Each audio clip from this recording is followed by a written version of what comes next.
Welcome to Monday Night Raw. Sorry, I had to do that. I've always wanted to do that. Be in front of the crowd and say, like Vince and Kenny McMahon, welcome to Monday Night Raw. We are raw on the WWE. Well, what do we get here? Did we get a good go-home show? Since I'm not watching SmackDown much at all. Is this enough to have me interested in Royal Rumble? Some of it, yeah. I'm going to start with the beginning of the show with Triple H and Stephanie. And I wish to say this about Stephanie McMahon. If you have not noticed that she's the one that majority of the time is speaking more than Triple H. There's something going on. This is the conspiracy that I believe is going on. She is the mastermind of all this that is causing all this craziness with the Shield, with the Wyatts, everyone. I still believe this. You guys tell me below. But this is what I feel about it. Seeing Randy Orton come out and cutting a pretty good promo. If you just let his monotone voice fade in the background, he actually cut a pretty good damn promo. I was surprised. And then Batista, the animal baby, is back. But you guys tell me, which Batista do you really like? Do you like the Batista from 2010? Or do you like this Batista from 2014? I'm sorry. He looks a little strange being so smaller in stature. He's still the same height. He's still the same width. But you can notice that the muscles are just not there. It looks like he decided when he came back not to bulk up beforehand. He just went in as he is as an MMA fighter. Just like Brock Lesnar. Brock came in as Brock. He came in as he did when he was in the UFC. He is the same physical build as he was.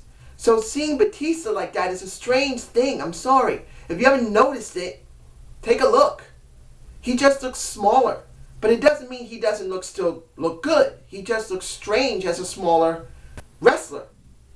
And he cuts a pretty good promo, even though he did have a slight botch. But still, he hasn't cut a promo in 4 years. That's actually pretty good for a guy who hasn't cut a promo in a while.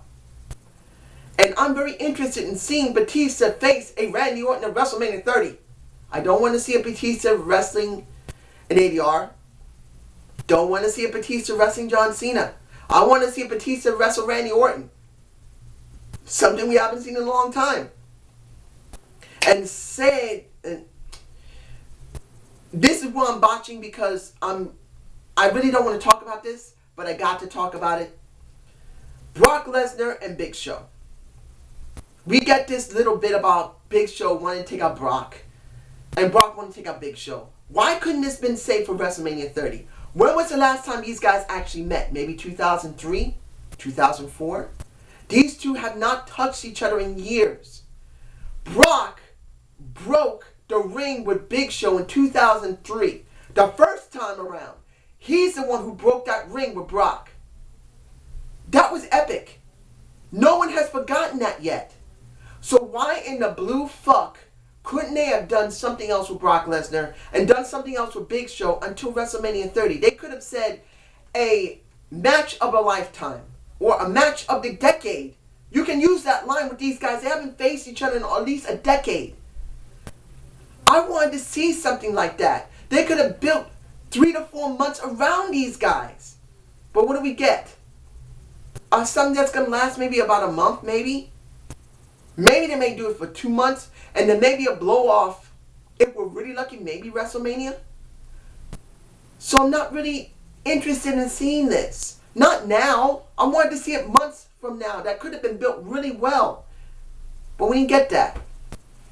Now, I'm going to talk about CM Punk. The botch is because I'm frustrated about CM Punk. The reason I'm botching is simply CM Punk is being used as a plot device for the Road Dogg and Billy Gunn. Now, I wouldn't mind seeing a CM Punk Kane feud. This could be leading there because of what happened to SmackDown, and I still don't watch it.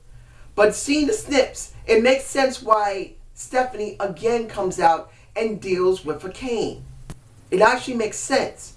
Kane apologizing and then getting his ass handed to him by Punk is something that can actually give me interest. I want to see CM Punk face a Kane. As a corporate suit, it could be interesting. And seeing the Maddox come out, and the Maddox is greater than the Kane. I'm sorry.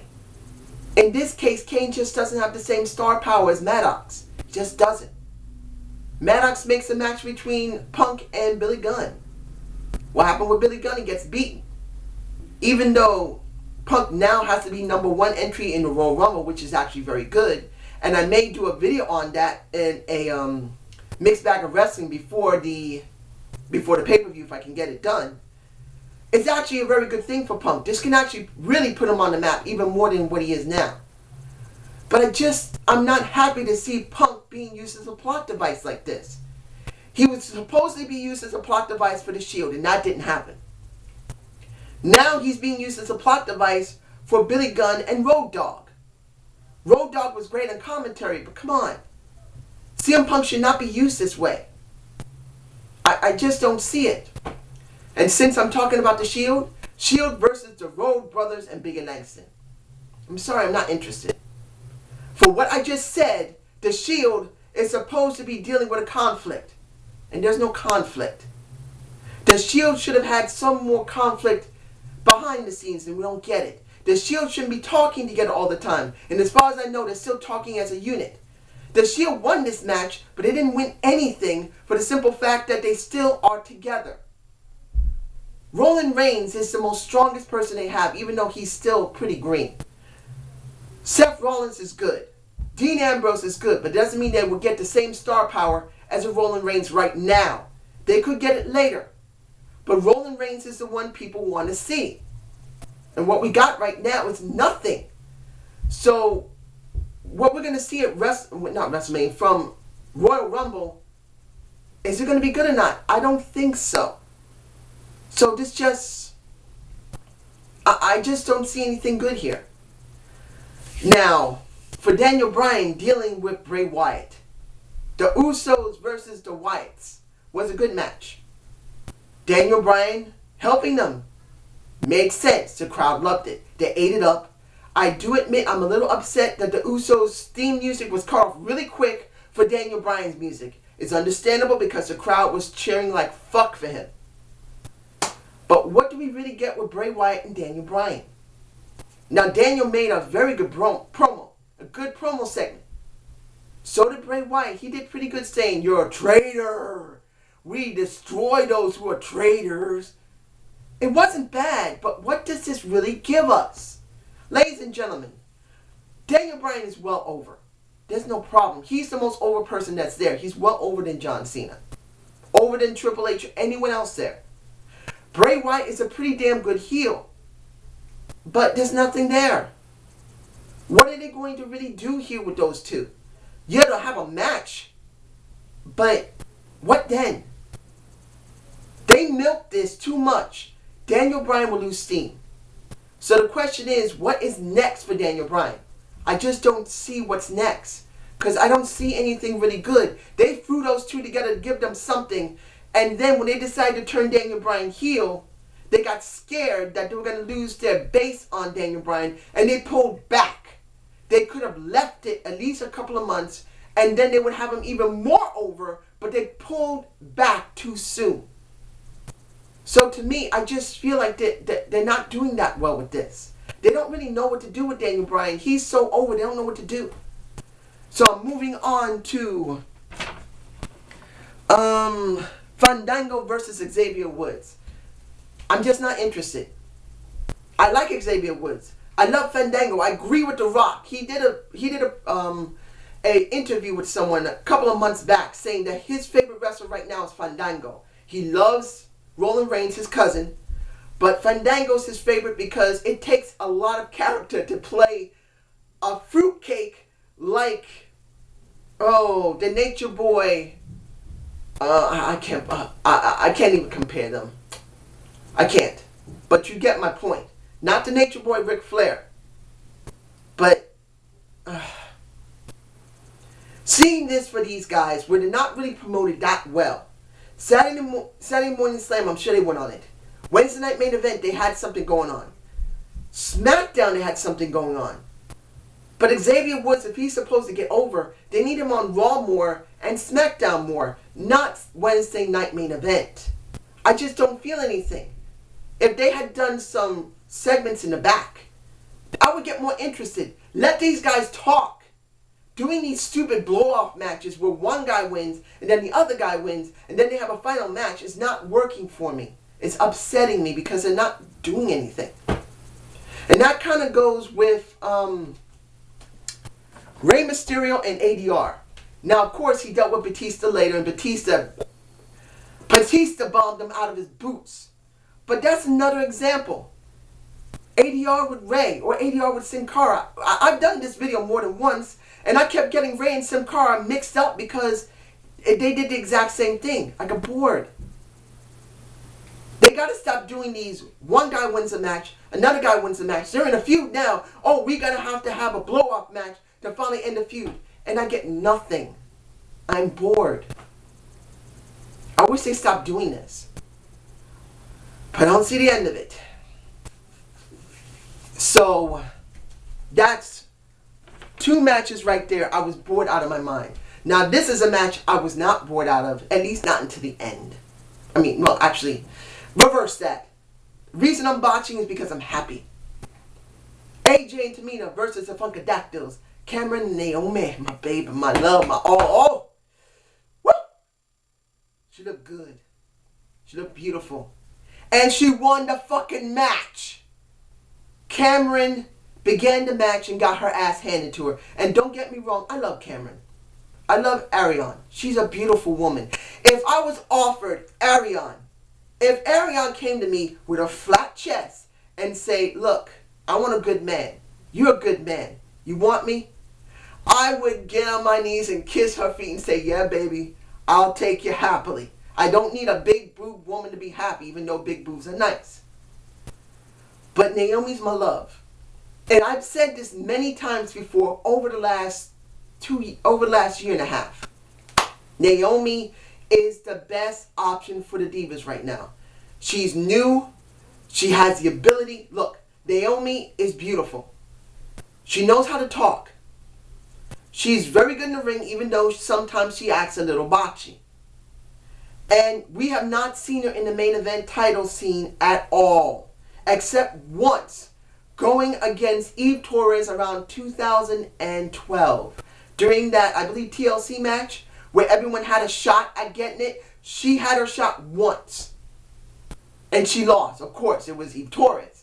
But you get my point. It's time to switch the belt over to someone else. AJ's had it for 280 days, more than Marie. Marie's not there, I don't give a fuck. AJ's there. Tamina should have already gotten the title too. But we're not getting Tamina.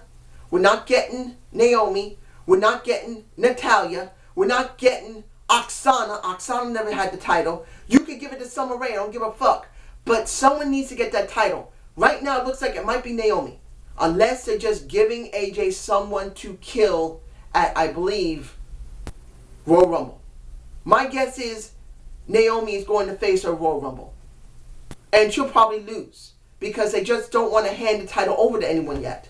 Which will be stupid, and I will rant my ass off at it. Now, Mae Young. You heard me talk about her on my Impact review. I want to say this.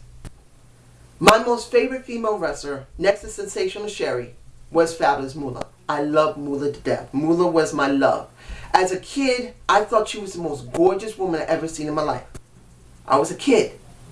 9, 10, 11 years old. I thought she was beautiful. I thought she's going to win this. No other woman's better than Fabulous Moolah. I love Moolah. And Mae Young and Moolah more than a few times faced one another. Unfortunately, I have not seen that, and I'm going to start looking for at least one video of Moolah and Mae Young facing one another. I'm sure it's out there. I haven't seen it. But the only person that reminded me of Moolah was Mae, and now she's gone. And it breaks my heart that she's gone. Particularly, I wanted her to live to be 100 like Stu Hart did. a woman who's been around since literally the beginning of wrestling, professional wrestling, going on television. Professional wrestling before television was just in dark alleys, and maybe they played in movie theaters as like one of those coming attractions, like they used to years ago. Coming attractions, they would put baseball or wrestling on. When television came on, that was a staple. And she was there in the beginning of it. And now she's gone, and it breaks my heart. I just wish she hadn't died, but it was her time. She's on the journey. I'm not Christian. That's something that's Native American. People who die go on the journey. That's just me. I just hope she's at peace on the journey. And for her family, I give my condolences if any one of them ever sees this. But you get my point. Now, let's see. I already talked about that. Okay, final match. Kofi versus Randy Orton. I was happy as hell to see Kofi win. I was shocked as hell as he won. I was like, what the fuck? I literally put my hand on my head and smacked myself saying, what the fuck, am I awake? Kofi won. I know he's being used as a plot device. I don't give a fuck. Kofi has not won a match against Randy Orton since 2009 and before. I am happy as hell he won. Seeing this match, Kofi again was used as a plot device. And in this case, it was a DQ because of John Cena. And what happened to Johnny Fabulous, as John Cena once called him. What does this mean for me? Am I interested in seeing this match? Not really. I'm sorry. I'm not interested in seeing this match. I really am not. For the simple fact that we've seen it already. And if there's no screwy ending, it's a good possibility John Cena's going to win, particularly that little bit they were fighting the damn arena and Randy Orton ran off in an SUV, and I think that was with JoJo in there. Wink, wink. JoJo had to be driving that car, saying, oh, they need someone to drive the car. Let me drive the car. Okay. He's basically butt naked in the car with his woman who probably drove the car for him and said, oh, we'll be back in about 30 minutes. Drop those trunks. We're busy. I don't mean to be nasty, but JoJo might have been driving the car. They are together right now, at least from what I understand. But seeing this ending makes you think John Cena's going to win. It's kind of like what happened with The Rock. The Rock beat John Cena. It was a year in the making, and John Cena just bulldozed over everyone, had a great match with The Rock, but we all knew that he was going to win. And he did. So do I believe John Cena's going to lose this? No. They haven't really given me anything really interesting to show he's going to lose. So in the end, I'm not 100% interested in this final match. But how was the show? Wasn't that bad. Seeing Naomi win makes me think she's going to get a shot. Road Scholars going up against Road Dogg and Billy Gunn. Not Road Scholars, sorry. I'm thinking about this because it upsets me because of what happened with CM Punk. I'm sorry. The Rhodes Brothers, Goldust and Cody versus the New Age Outlaws. It's going to be a good match. I'm not going to complain about it. But I'm just not happy that CM Punk has to be used in this way. Come on. Daniel Bryan with Bray Wyatt will get a match, but what then? How far are they going to go with this before they're going to split them off? They had a perfect opportunity, and I know many people say, well, they were worried it could have gone wrong. Look, in the wrestling business, there's always a possibility of something going wrong. But you take this chance.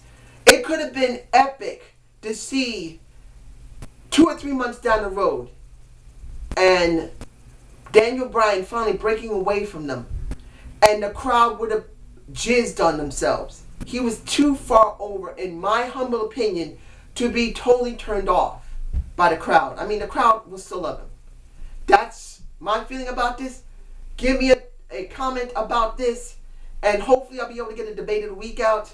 Have a good day.